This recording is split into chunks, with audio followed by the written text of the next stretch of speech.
It comes with a lanyard and a charging cable. Pull the little switch on the side back to turn it on.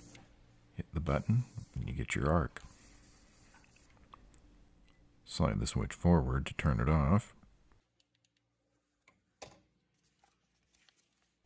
The instructions say to push the refilling valve with a screwdriver to release any air pressure that might be built up inside. This is just for the first time when it's new. After you've put butane in it, you don't want to push down on this valve. It would release butane. You don't want to do that. You hold the lighter point down, invert the butane can so the liquid butane flows into the lighter. Hold it down for a few seconds.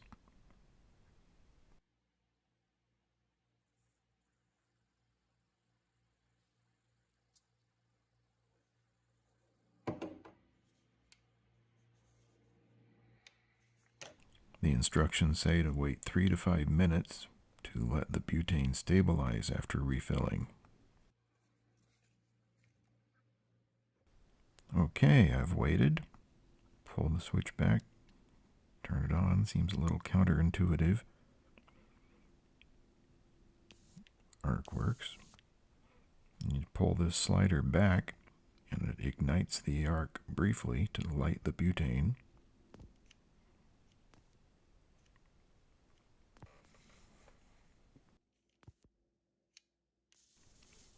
Lighting candles with an electric arc is a novelty and definitely fun, but it can be a little tedious. You have to be very accurate with your aim.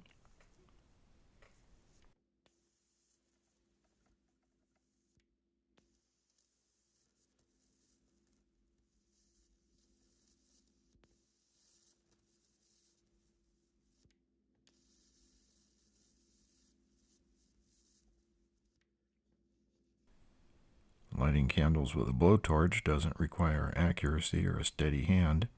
It's nice to have the option. For lighting a fire in your fireplace, you'd definitely want the butane.